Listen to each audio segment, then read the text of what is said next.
¿Qué tal a todos? ¿Cómo están? Espero que se encuentren muy bien. Estamos con un nuevo capítulo de la guía definitiva del electrocardiograma. Este curso en el cual vas a poder aprender a leer el electro.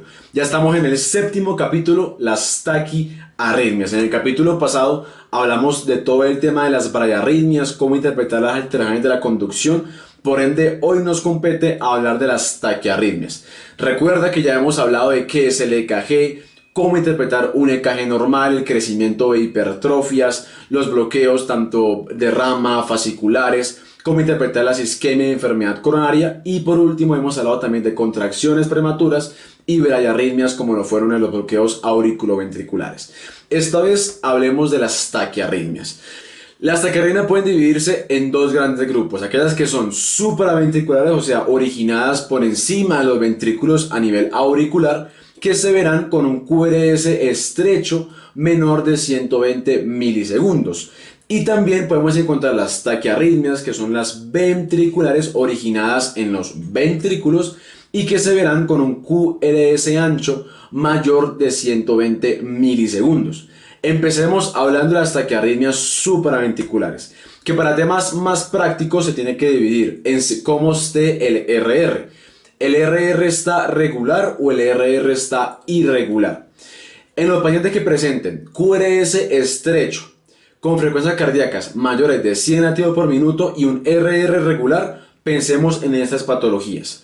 Puede ser un flúter auricular, puede ser una taquicardia atrial unifocal, puede ser una taquicardia por reentrada del nodo auriculoventricular, una taquicardia por reentrada auriculoventricular o una taquicardia sinusal.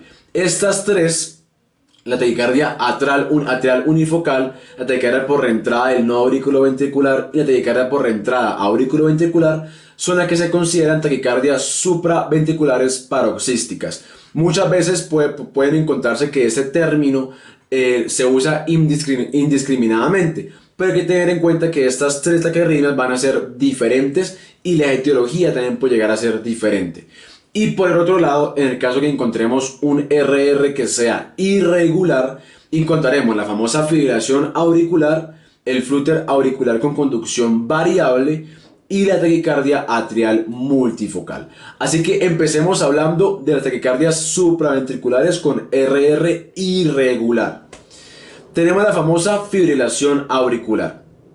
Se puede decir que es la taquiarritmia más común. Recordemos que su prevalencia incrementa con el paso de los años. ¿Y por qué se da la FA? Vamos a ver que la FA ocurre por diferentes focos ectópicos a nivel auricular, principalmente en las venas pulmonares, que esto genera que se despolarizan cada uno por su lado y por ende la aurícula ya no se va a despolarizar de forma sincrónica, sino que ahora se va a despolarizar de forma asincrónica e irregular. Va a empezar a fibrilar. Tenemos muchas despolarizaciones al tiempo y por ende vemos en el electro la ausencia de la onda P, porque recordemos que la onda P me hablaba de la despolarización auricular, más que todo marcada por el nodo sinusal cuando la encontrábamos positiva. Pero como ahora encontraremos varios focos ectópicos, la aurícula se va a estar despolarizando en diferentes medidas, la onda P va a desaparecer y tenemos la presencia de ondas Fs minúsculas, que son esas ondas Fs que parecen como si estuviera fibrilando, valga la redundancia, la aurícula, que es lo que en realidad va a estar pasando. Ahora, como tenemos que la aurícula se va a estar despolarizando sin algún tipo de orden, pues los ventrículos van a estar también igual. Un impulso eléctrico va a bajar al ventrículo, despolariza, luego baja al otro al mismo tiempo y eso genera que el RR aparezca de forma irregular. El intervalo RR va a ser irregular. Por ende, lo patognomónico es un RR irregular, ausencia de onda P y presencia de ondas Fs minúsculas.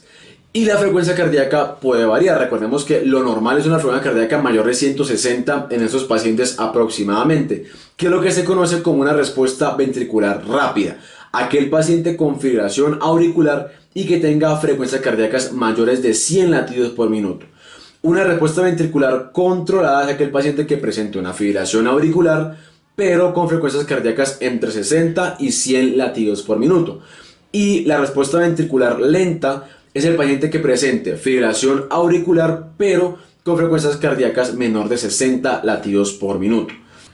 Aquí vemos igual otro ejemplo de un paciente que no hay presencia de onda P y se describe como una FA con conducción aberrante. ¿Por qué? Porque aparte de que las ondas R en el intervalo RR es irregular, vemos que algunas ondas F minúsculas o algunos focos ectópicos a nivel auricular generan, como hablábamos en el caso de los complejos auriculares prematuros, que el ventrículo se despolarice tempranamente y eso hace que el QRS se vea como una morfología anormal a la morfología del QRS de base de este paciente.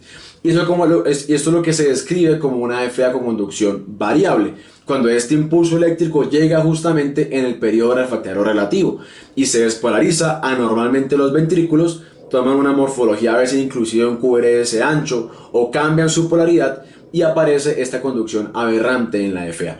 Pero recuerden que lo más común es la presencia de estas ondas F minúsculas y un RR irregular. Importancia de estos pacientes, ya sabemos, es identificarlos para así poder prevenir los diferentes eventos cardioembólicos y empezar todo el manejo del F-Care, que es lo que nos dice la última guía de la Sociedad Europea de Cardiología. Que si quieres saber qué nos dice, pueden mirar mi video que les estaré dejando por aquí en el enlace, para que puedan repasar todo el manejo más actualizado de la fibrilación auricular, que son control de las comorbilidades, evitar los eventos cardioembólicos con la terapia anticoagulación y también pues el control de ritmo y frecuencia cardíaca y el seguimiento de estos pacientes estrictos. Pasemos al siguiente tipo de taquiarritmia supraventricular con RR irregular, que es el flúter auricular con conducción variable. Para eso veamos qué es el flúter auricular y cuál es la diferencia de la fibrilación auricular. El flúter auricular es un mecanismo de macrorreentrada del istmo caotricuspidio. ¿Qué es esto? Se origina un impulso eléctrico a nivel del nodo sinusal o inclusive en un foco ectópico. En el istmo caotricuspidio, que es una zona que se encuentra cercana a la válvula tricuspidia, se genera una macrorreentrada, empieza a circular como si fuera un remolino y eso genera que la aurícula, tanto derecha como izquierda, se despolarice también anormalmente, como si estuviera fibrilando, pero serán mucho más grandes. Y por eso es que vemos también la ausencia de onda P y aparecen unas ondas F, que son ondas F mayúsculas o también se escriben como ondas en sierra, que es esto que vemos aquí. Entonces tenemos una ondas F mayúsculas o en sierra y el intervalo RR puede ser o regular o irregular. Dependerá de cómo esté la conducción. Si la conducción es variable, como en este ejemplo, aparecerán las intervalos RR irregulares. Y adicionalmente encontraremos la presencia de un bloqueo auriculoventricular fisiológico, para evitar que llegue a un mecanismo de macrorreentrada o de reentrada auriculoventricular y desencadene algún otro tipo de arritmias supraventriculares. Flúter auricular, vemos ondas F mayúsculas y un RR que casi siempre va a ser regular, pero en este caso, cuando veamos conducciones variables, veremos RR irregular. Igual tenemos que pueden haber diferentes tipos de flúter auriculares, con una conducción AB de 4 en 1, pueden ver también una conducción AB de 2 en 1, o sea que en dos contracciones auriculares o en dos estímulos auriculares solamente va a haber una QRS, inclusive podemos encontrar en 5 en 1, y vemos que en estos casos el RR, como es una conducción variable, va a ser irregular. Igual también tenemos que tener cuidado con estos pacientes porque el riesgo de generar embolias cardíacas también es bastante elevado. El otro tipo de taquiarritmia supraventricular con RR irregular es aquella que es la taquicardia atrial, pero en este caso la multifocal. ¿Qué es la taquicardia atrial? Es cuando un foco ectópico, como vemos en este ejemplo de acá, se despolariza muy rápidamente, o sea, no es a nivel sinusal, porque no tendríamos una taquicardia sinusal, que ahorita la veremos, sino que en este caso son focos ectópicos a nivel auricular, como hagan de cuenta que estaremos teniendo una contracción auricular prematura, pero muy rápidamente. Por eso es que veremos una morfología de la onda P diferente. Y la diferencia entre la unifocal y la multifocal es la presencia de múltiples focos. Vemos en esta ilustración cómo hay varios focos ectópicos a nivel auricular que genera primero ondas P de diferente morfología, pero a su vez un intervalo RR que es irregular. Y por eso las clasificamos en esta parte de RR irregular. Tenemos múltiples focos auriculares, como ya mencionamos, y se puede ver en esta ilustración. E importante es la presencia de 3 o más morfologías diferentes de la onda P. Y al ser multifocal encontraremos RR regular. Cuando veamos las RR regulares encontraremos la taquicardia atrial unifocal. Solamente será un único foco que se despolariza y genera varios estímulos eléctricos a la vez, y eso lleva a la taquicardia atrial. Pero como es en ese caso unifocal, veríamos un RR que es regular. En este caso, al ser multifocal, vemos un RR que es irregular.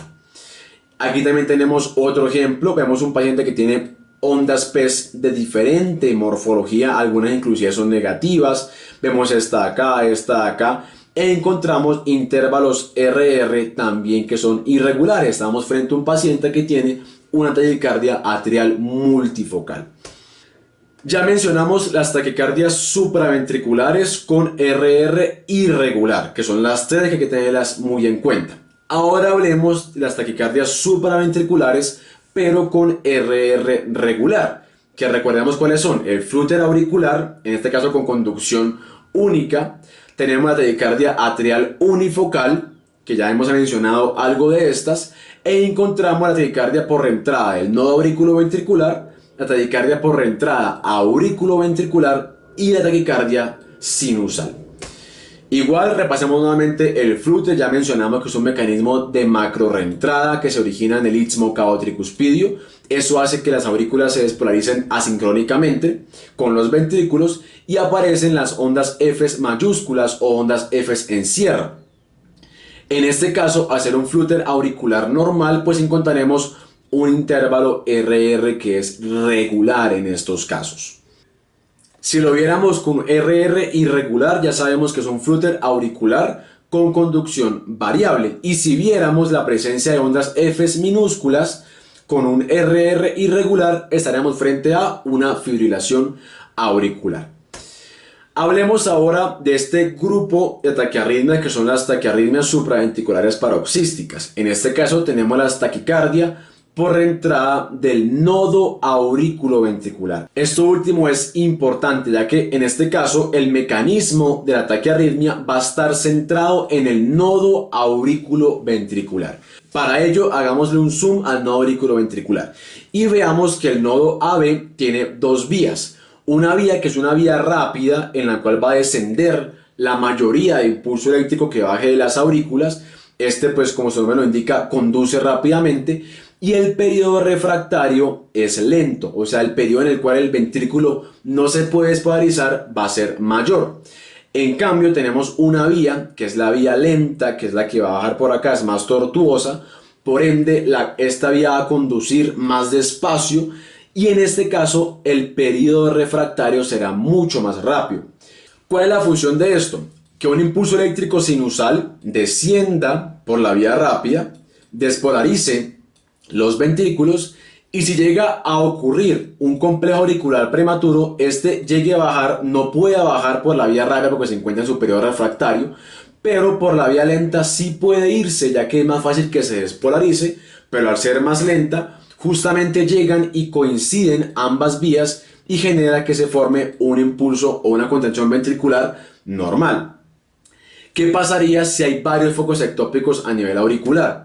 O si llega un impulso eléctrico diferente o más de dos impulsos eléctricos, pues hace de que a pesar de que esta vía rápida se encuentre en un periodo refractario que es más lento, por ende este impulso eléctrico va a tener que bajar por la vía lenta, que su periodo refractario es mucho más rápido y permite que el corazón se despolarice en un periodo refractario relativo. Y llegamos aquí a la presencia de las taquiarritmias.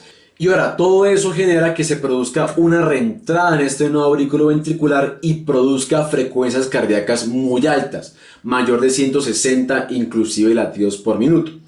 Y por eso la taquicardia por reentrada auriculoventricular típica, vamos a ver un patrón muy característico. Es primero frecuencias cardíacas muy elevadas, luego la ausencia entre comillas de onda P, ya que las aurículas y los ventrículos se despolarizan tan rápidamente que van a estar ocultas en el QRS, y por eso es que encontramos una pseudo S en cara inferior que va a ser la onda P justamente al final de ese QRS, y una pseudo R en B1 o en B2, que va a ser la presencia de esta onda P justamente al final del QRS.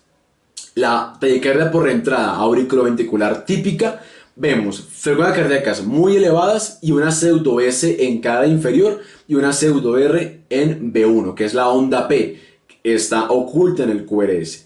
Y la atípica encontramos la onda P después del complejo QRS y con morfología negativa. Veamos un ejemplo para que quede mucho más claro. Tenemos un electro de un paciente de base, vemos que la frecuencia es bastante alta, más o menos de 150 latidos por minuto. Veamos que el RR de este paciente es regular, por ende pensemos qué taquiarritmia supraventricular podría ser. Aparte, el QRS, veamos que es estrecho, mide menos de 120 milisegundos, por ende es supraventricular la taquiarritmia. Veamos que en D2, D3 y ABF hay la presencia de una pseudo S, una muesquita hacia abajo, y en B1 y ABR hay la presencia de una pseudo R, que esta es la onda P, que se encuentra oculta en el QRS, porque veamos que este paciente, al ir tan rápido a la frecuencia cardíaca, la onda P va a estar oculta en este QRS y por eso es que aparece después con esta pseudo S o esta pseudo R. Esta es la forma más fácil de identificar una taquiarritmia supraventricular por reentrada del nodo auriculoventricular típica. Ahora pasemos a la siguiente taquicardia supraventricular paroxística, que es la taquicardia por reentrada auriculoventricular. En este caso, la reentrada no va a ser por el nodo auriculoventricular, sino que encontraremos una vía accesoria que me va a generar una reentrada entre las aurículas y los ventrículos, saltándose el nodo auriculoventricular. Para ello, veamos qué es esto de la vía accesoria. Será una vía que va a conectar las aurículas y los ventrículos diferente al nodo auriculoventricular.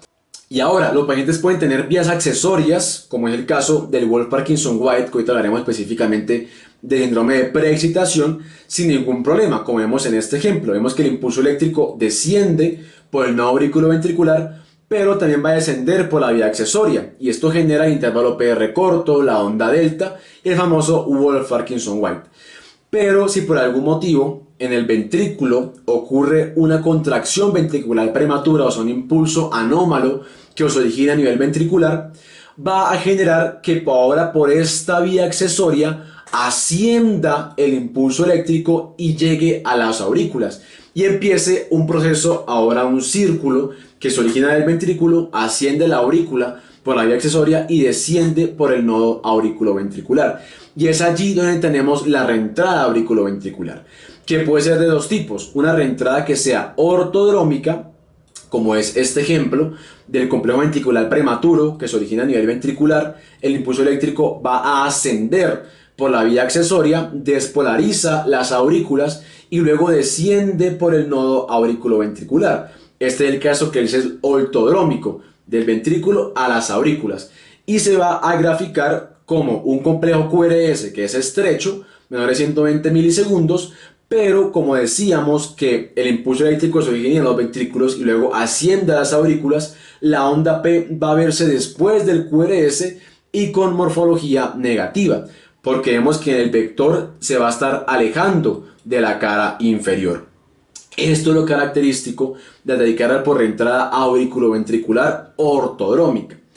También puede pasar lo contrario, que sea antidrómica, como es en el caso del complejo auricular prematuro. Se origina un impulso eléctrico anómalo a nivel auricular y este impulso puede generar que descienda por la vía accesoria, como se ve en esta imagen de acá. En este caso vemos que desciende de las aurículas a los ventrículos, pero por la vía accesoria, y luego va a ascender por el nodo auriculoventricular. Esto genera que ahora el ventrículo se demore mucho más en despolarizarse, porque se va a despolarizar de su porción más extrema hasta la mitad del ventrículo para luego ascender y despolarizar a las aurículas. Por eso es que vemos que esos pacientes con la vía antidrómica tienen un QRS ancho, y es aquí la excepción a la regla. Decíamos que todas las taquiarritmias supraventriculares tenían un QRS menor de 120 milisegundos.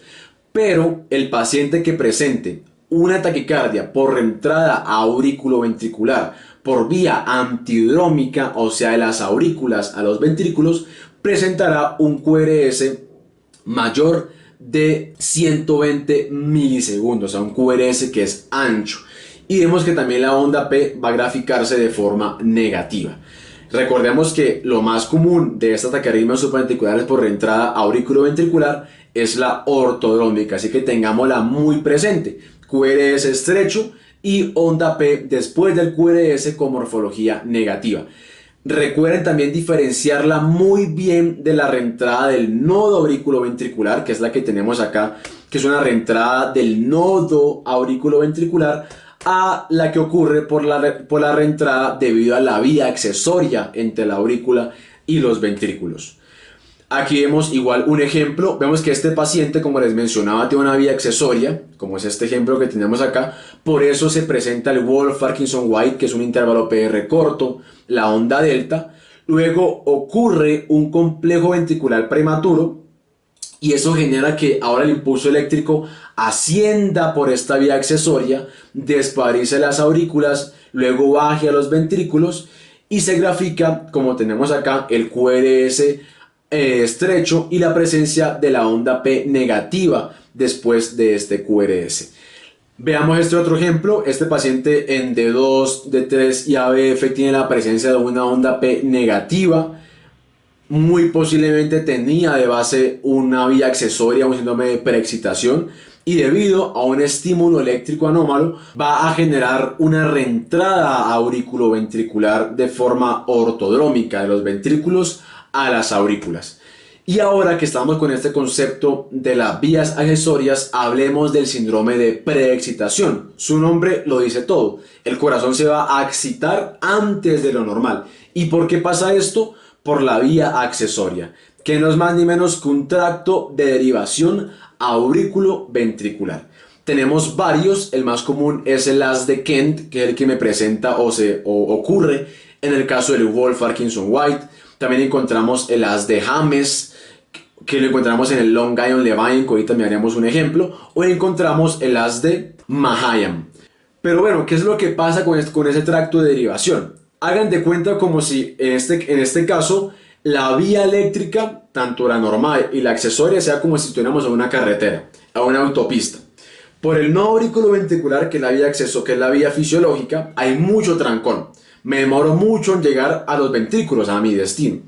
Pero va a aparecer una paralela que me permite saltarme el trancón y llegar más rápido a mi destino. Esto es lo que pasa con el tracto de derivación. Recordemos que en el nodo auriculoventricular ocurría un retraso fisiológico. Por ende, este estímulo que va a llegar al nodo auriculoventricular va a decir, no, aquí hay mucho trancón, me va a demorar mucho.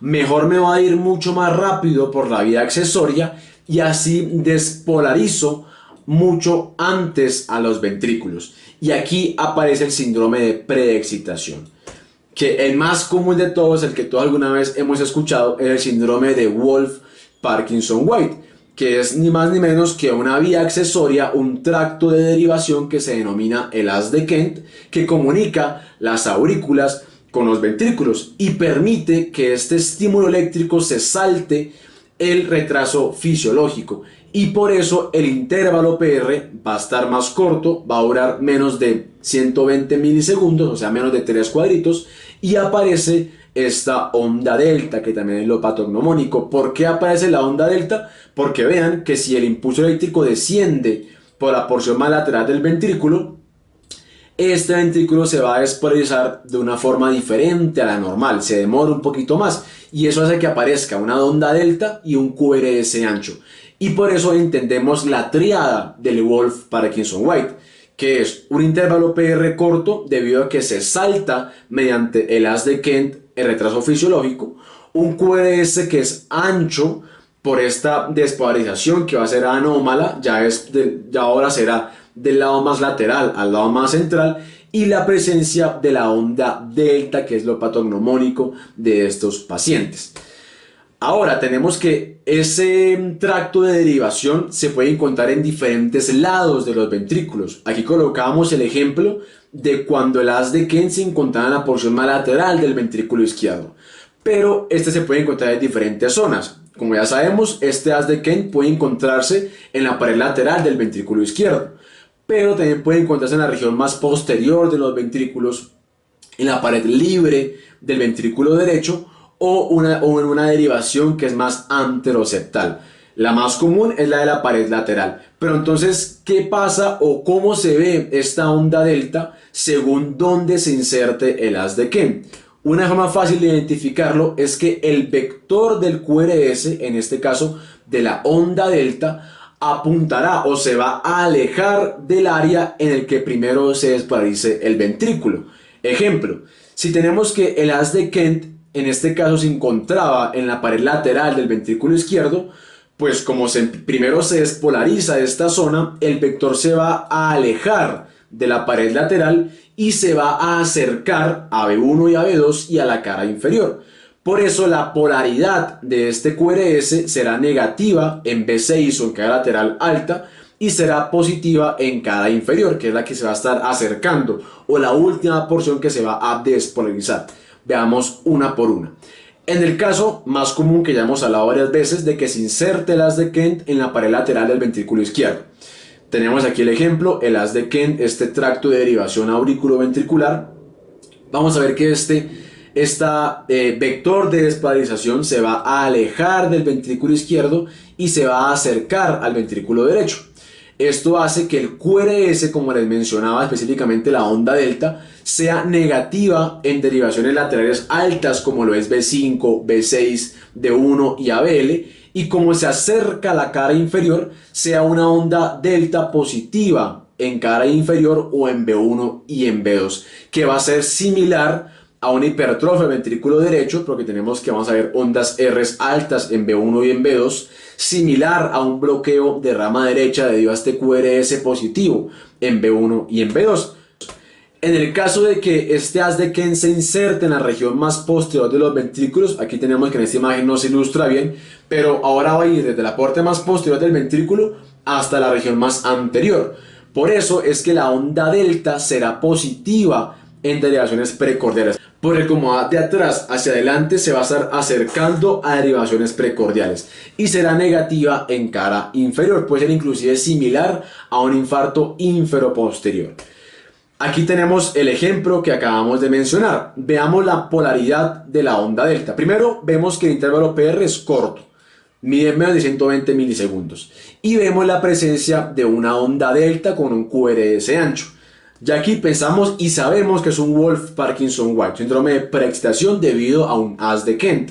Pero ahora, este haz de Kent, ¿dónde se inserta? Miremos la polaridad de esta onda delta y veamos que en D1 y en ABL es una onda delta positiva, en B5, B6, B4 es una onda delta positiva, y vemos que en cara inferior, como es D2, D3 y ABF, la onda delta es negativa. Por ende, en este caso, la derivación se va a encontrar en la región posterior y por eso es que se va a acercar a las precordiales y se forma una onda delta positiva en estas derivaciones y es negativa en cara inferior. ¿Qué pasa si este haz de Kent se inserta en la pared libre del ventrículo derecho? Va a ser algo muy similar. Recordemos cómo va a ir el impulso eléctrico, cómo va a ir el vector en este caso. Si llega por aquí el haz de Kent, el vector se va a alejar del ventrículo derecho, se va a acercar a la pared lateral del ventrículo izquierdo. Por eso, como se va a estar alejando de la cara inferior y el septo interventricular, aparecerá una onda delta negativa en B1 y en B2, y como se va a acercar a la cara lateral tenemos una onda delta positiva en B6, B5, D1 y ABL. Y vemos que es similar la morfología a un bloqueo de rama izquierda. ¿Por qué será? Pues porque en B1 y en B2, como se va a estar alejando, la morfología será un QRS negativo. Y como es ancho el QRS, va a ser parecido a un bloqueo de rama izquierda. Vemos aquí el ejemplo. Encontramos un paciente que tiene un intervalo PR corto y vemos la presencia de la onda delta. Veamos que esta onda delta es negativa en B1 y B2 y es positivo en B5 y B6, hasta inclusive es positivo en D1 y en ABL. Es una haz de Kent que va a estar insertado en la porción lateral del ventrículo derecho. Esta es una imagen en forma de resumen. Tenemos aquí el ritmo sinusal normal que desciende por el nodo auriculoventricular. Un paciente que presenta una vía accesoria y esto genera que se salte ese retraso fisiológico y por eso aparece lo que es el síndrome de preexcitación, como es el Wolff-Parkinson-White. Y ya sabemos que la presencia de una vía accesoria es un factor de riesgo para que este paciente desarrolle una taquicardia supraventricular por reentrada auriculoventricular, como es el ejemplo de acá, que es una taquicardia ortodrómica. Va de los ventrículos a las aurículas, un QRS que será estrecho y una onda P negativa después de este QRS. Por eso, cada paciente que veamos con un Wolff-Parkinson-White, remitamos inmediatamente a un cardiólogo, a un electrofisiólogo, para que haga una ablación respectiva de esta vía accesoria y así evitar que el paciente llegue a la complicación que es la taquiarritmia supraventricular por entrada auriculoventricular.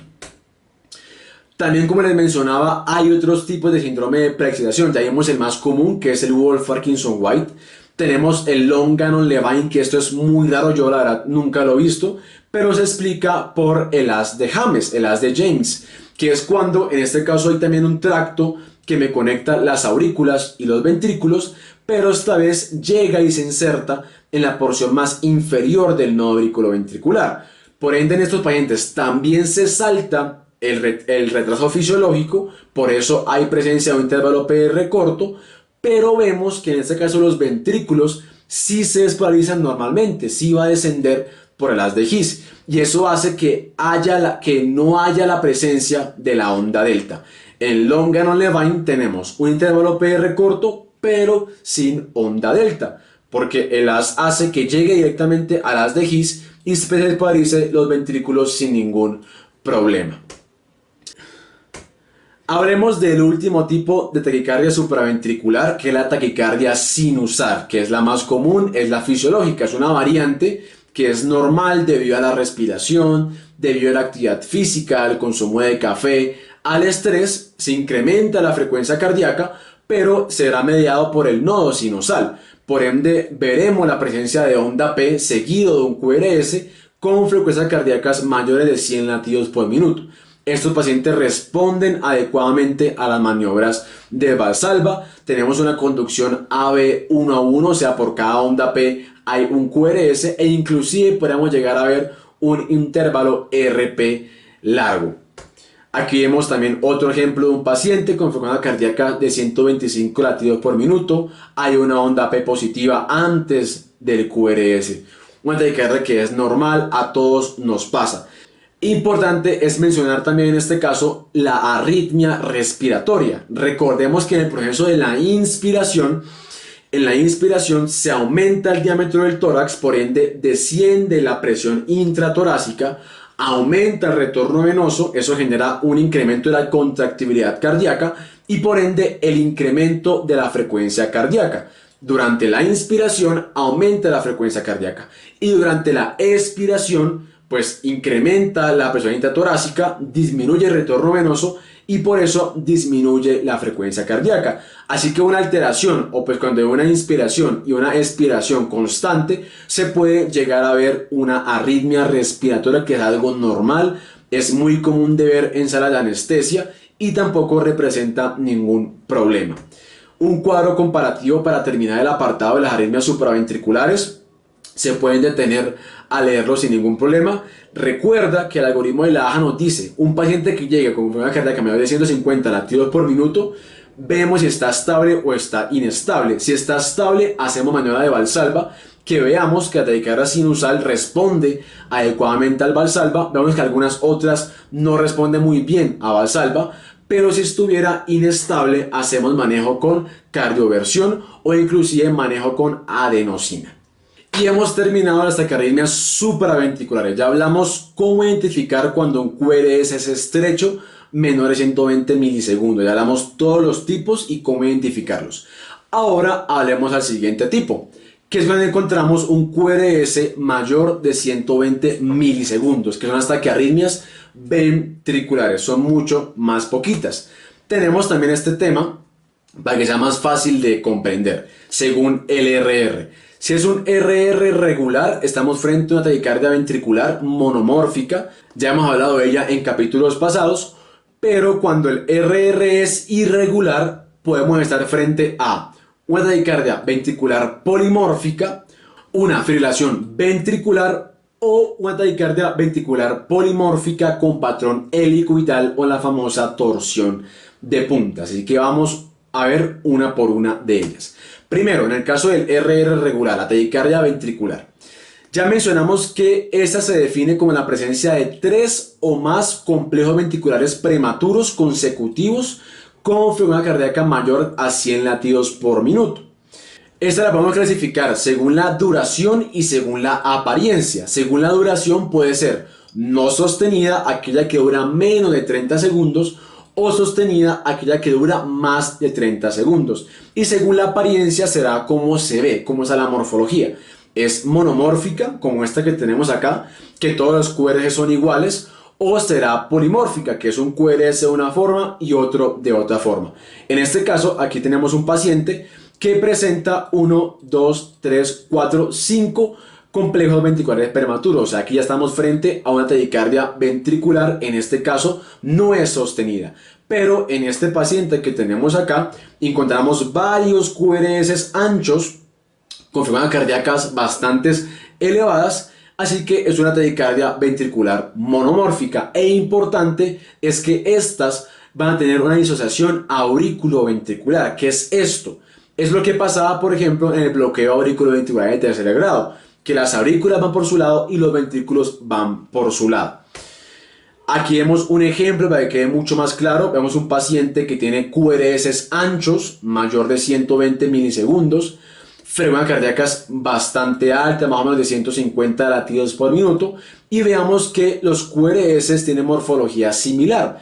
Este es un paciente que tiene una taquicardia ventricular monomórfica. Aparte, un criterio que también veremos es la presencia del notch, o sea, esta muesca en la mitad del QRS que sea negativo. Recuerden que es importantísimo identificar una ATV, ya que es un ritmo de paro, y identificarla me va a definir cuál va a ser el manejo de mi paciente. También se describe que según la morfología o la polaridad que tenga este QRS, me puede hacer pensar de dónde se origina esta ATV. Si la taquicardia ventricular se origina del ventrículo derecho, la morfología en B1 y B2 será una morfología negativa, como vemos en esta imagen, un QRS negativo similar a un bloqueo de rama izquierda. Si por el contrario la taquicardia ventricular se origina en el ventrículo izquierdo, encontraremos una morfología positiva de este QRS en B1 y en B2, como vemos en esta imagen de acá. Ahora, como les mencionaba, a veces es muy fácil simplemente identificarla con ver el electro, como los casos pasados, pero en algunos pacientes es bastante complejo identificar si sí es o no es una taquicardia ventricular. Por eso han desarrollado varios criterios, como en el caso de los criterios de Berekay. ¿Qué son estos? Si el paciente cumple alguno de los siguientes, es positivo para taquicardia ventricular. ¿Qué son? Primero, la presencia de una onda R en la derivación ABR, que es como vemos acá. Vemos que en ABR hay presencia de una onda R, y vemos que en este caso también hay presencia de una onda R en ABR, para la redundancia. Otro criterio, la presencia de la muesca o el notch que les mencionaba en la porción descendente de un complejo QRS negativo, como encontramos aquí. Vemos la presencia de un notch en un QRS negativo. Si el paciente cumple alguno de esos criterios, se considera positivo para taquicardia ventricular. Aparte de los de Berekay, tenemos otros, como es el caso de los criterios de Brugada. Serán muy similares. Primero, la ausencia de complejos RS en derivaciones precordiales, algún intervalo RS mayor de 100 milisegundos en alguna derivación precordial, y la presencia de disociación aurículo-ventricular, lo que les comentaba, como pasa en el bloqueo AB en tercer grado, que las aurículas van por su lado y los ventrículos van por su lado. Si el paciente presenta también alguno de esos criterios, se considera positivo para taquicardia ventricular. Esto es lo que les comentaba de la disociación auriculoventricular. Veamos que las P's van por su lado y no tienen relación con el QRS, pero el intervalo PP de esos pacientes va a ser constante. Si cogemos un papel, dibujamos una línea encima de la onda P y lo movemos, vamos a ver que siempre va a caer encima de la onda P. Lo complicado es que en estos pacientes muchas veces la onda P no se va a ver porque va a estar oculta dentro del QRS. Vemos otro criterio que son más complejos de realizar. Lo importante es que ante la duda siempre considerar que es un trazado de taquicardia ventricular. Como les mencionaba, es una arritmia que es mortal, es un ritmo de paro. Por ende, si nos sospechamos, mejor hay que pecar por exceso que por omisión. Así que tenemos que siempre considerémosla, ya que muchas veces no es muy claro, nos cuesta un poco, pero recordemos, QRS anchos, de morfología similar y la presencia de disociación auriculoventricular, pensemos que muy posiblemente es taquicardia ventricular monomórfica.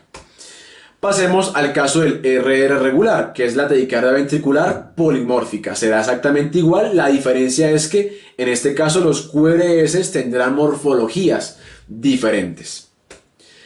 El caso también de taquicardia ventricular con RR irregular, que es la fibrilación ventricular.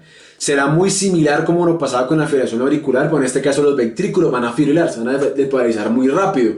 Por eso es que en estos pacientes no vemos o no se logra discriminar adecuadamente el QRS y mucho menos se va a ver la onda P. Se ve todo muy raro, como si estuviera, como digas, una fibrilación, está fibrilando el electro.